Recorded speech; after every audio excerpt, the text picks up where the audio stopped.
Bonjour à tous, moi c'est Gwendoline Buse et aujourd'hui je vais vous présenter mon exposé sur les expositions coloniales. Dès la fin du XIXe siècle, la Troisième République n'a de cesse de multiplier les initiatives pour convaincre les Français de l'intérêt politique, économique et social de l'empire colonial. C'est dans ce contexte que l'on voit progressivement émerger les expositions coloniales, qui se définissent comme étant des manifestations organisées au XIXe et dans la première moitié du XXe siècle dans plusieurs pays européens et notamment en France, destinées à permettre aux habitants de la métropole de découvrir différentes facettes des colonies. Elles permettent ainsi de diffuser dans la société l'idée coloniale française. Elles visent à rallier l'opinion à une politique coloniale qui ne va pas de soi. L'identité coloniale est un enjeu complexe. On se situe dans un moment d'affirmation des particularismes nationaux. Or, les colonies sont une partie de l'identité nationale française, mais assez paradoxale car tout en représentant une partie de l'identité nationale française, elle reste une identité lointaine, mal connue, vecteur de préjugés racisés. Pour étayer notre propos, nous allons nous interroger sur la manière dont ces expositions organisées en France et en Europe entre 1855 et 1937 ont contribué durablement à façonner le regard occidental sur l'altérité et particulièrement sur les mondes dits exotiques. Et nous évoquerons parallèlement les enjeux politiques dissimulés derrière ces expositions. Dans une première partie, nous allons évoquer les prémices des expositions coloniales et dans un petit tas les espaces coloniaux dans les expositions provinciales. Les premiers espaces dédiés aux colonies dans les expositions ont été ouverts en particulier dans les villes portuaires, Bordeaux, Nantes, Le Havre, Cherbourg, Rochefort et Rouen. Il semble donc que la présence des produits coloniaux témoigne en premier lieu de l'activité maritime et portuaire des villes ouvertes sur l'océan. Il n'est pas étonnant de constater que les premiers organisateurs de salons coloniaux appartiennent au milieu du négoce. Émile Dupont, rapporteur de l'exposition de Beauvais de 1885, remarque cette profonde ignorance des Français et souligne la nécessité de faire découvrir à travers les expositions commerciales les produits si variés de nos colonies. C'est d'ailleurs pour cela que Madame le ministre Anne-Charles Hérisson encourage en 1883 la création de musées commerciaux coloniaux en province.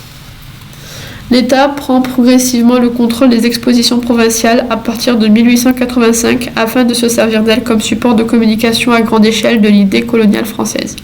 Les objets issus des colonies et présents dans les expositions ne possèdent ni une classification particulière, ni une place facilement identifiable. En outre, aucune terminologie ne le qualifie véritablement.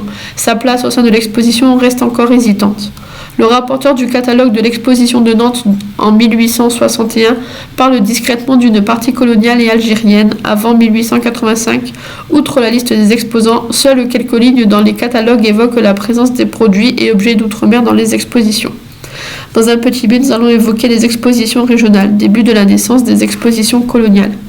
Dès la fin de la Deuxième République, Bordeaux ouvre en 1850 les portes de son exposition agricole, industrielle et artistique aux colonies antillaises, à l'Algérie et aux produits étrangers. L'idée en province d'une rencontre pacifique qui rassemblerait les produits et les objets du commerce, de l'industrie et des arts du monde entier s'est véritablement concrétisée après l'exposition universelle de Londres de 1851 et celle de Paris de 1855. La vocation universelle de ces deux expositions références crée dans l'esprit des élites coloniales de nouvelles perspectives et de nouveaux rêves d'ouverture à la mondialisation. En province, les expositions universelles apparaissent comme les premiers moteurs de vulgarisation ethnographique. Elles sont décrites comme des modèles à suivre et l'affiliation est proclamée dans les catalogues des expositions provinciales dès le Second Empire. Elles symbolisent le mouvement, la prospérité et le dynamisme des villes organisatrices. Elles s'inscrivent généralement dans une tradition locale, un projet souvent porté par une société savante qui a pour but de stimuler en priorité le commerce régional et témoigne également d'un désir de reconnaissance nationale. Pour ces sociétés savantes locales, l'introduction des produits coloniaux dans les expositions régionales est un moyen non seulement de participer à la dynamique nationale, mais également d'internationaliser leurs manifestations. Dans un petit C, nous allons évoquer les expositions coloniales, instruments étatiques de vulgarisation de l'idée coloniale. Afficher la richesse et la grandeur de cette nouvelle France permet de justifier et de développer la colonisation. Cela apparaît dès le Second Empire comme étant un enjeu majeur et un véritable défi pour les pouvoirs publics. Encourager la province à organiser des expositions coloniales devient rapidement une priorité pour l'État qui perçoit principalement sur la Troisième République un moyen particulièrement efficace de vulgarisation à grande échelle des choses coloniales. Malgré la motivation des villes de province d'imiter la capitale en ouvrant leurs expositions à l'international, les premiers espaces dédiés aux colonies reflètent l'incapacité de celles-ci de proposer au public des sections coloniales complètes et cohérentes. Bien avant la création au XXe siècle de l'Office colonial et de l'Agence générale des colonies, l'exposition permanente des colonies semble avoir joué un rôle fondamental dans la diffusion et la vulgarisation de l'idée coloniale. Si dans un premier temps les pavillons coloniaux ne sont que les parties présentées comme exotiques des expositions universelles, les expositions spécifiquement coloniales se mettent rapidement en place à la fin du XIXe siècle. Lieu privilégié de l'opposition entre civilisés et sauvages, elle porte le message de la mission civilisatrice, justifiant l'entreprise coloniale. Les prémices des expositions coloniales se trouvent outre-mer, dans l'Empire britannique, avec les 4 expositions intercoloniales australiennes entre 1866 et 1876. La première exposition coloniale en Europe a lieu à Amsterdam en 1883 et intègre des villages indigènes des colonies d'Asie du Sud-Est et des Caraïbes. Dans une deuxième partie, nous allons évoquer les expositions coloniales qui commencent à s'exposer un peu partout en Europe. Et dans un petit tas, nous parlerons de l'exemple français de l'exposition coloniale de Marseille en 1906. L'une des plus importantes expositions coloniales a lieu à Marseille en 1906. Elle est également l'occasion de la tenue d'un congrès, dont les conclusions sont publiées en 4 volumes de plus de 2000 pages, au total sous la direction de Jules Charleroux. On voit que dès 1906, l'ensemble des préoccupations qui vont occuper la pratique coloniale jusqu'aux indépendances et au-delà est bien prise en compte. Chaque section fait l'objet de conférences, l'idée générale n'étant pas de théoriser mais bien de s'appuyer sur des expériences d'administrateurs, de militaires, de colons ou de commerçants et aussi d'attirer les capitaux et les colons. En contrepoint à la vitrine de l'exposition, mais participant du même but, faire connaître nos colonies, ces conférences ne sont pas simplement des éloges du fait colonial dépourvu de toute lucidité, elles cherchent plutôt à traduire une certaine réalité des relations compliquées avec les colonies. Dans un petit bit, nous allons parler de l'exposition qui est la plus connue, celle de Paris en 1931. C'est l'exposition parisienne de 1931 qui reste le fleuron des expositions. Confiée au commissariat du très célèbre et très populaire l'IOT, elle accueille plus de 20 millions de visiteurs, occupe une surface considérable au bois de Vincennes, lieu choisi par l'IET pour des raisons sociales dans l'est de Paris. Elle est inaugurée le 6 mai 1931 en présence du président de la République, Paul Doumergue, et par le ministre des colonies, Paul Reynaud. Quand le visiteur arrive, il entre par la grande avenue des colonies, avec au départ des petits pavillons comme la Somalie, la Guyane, la Martinique, et ensuite il est attiré vers les 2 énormes masses situées l'une à côté de l'autre, le temple d'Angkor, qui était plus grand que le Sacré-Cœur et qui est considéré comme le cou de l'exposition coloniale, et à côté de lui le pavillon de l'Afrique occidentale française. Des villages indigènes étaient des décors dans lesquels évoluaient des figurants qui étaient recrutés dans les colonies et qui étaient censés mener une vie quotidienne, primitive, sous les yeux des visiteurs. Mais tout cela était truqué. Le soir, ils dormaient dans d'autres lieux et avaient d'autres vêtements. Ils étaient parfois même lettrés et avaient des postes notables dans les colonies. On leur demandait de jouer la comédie. Au sein même de l'exposition, par exemple, le maréchal Joppé organise des cours d'alphabétisation.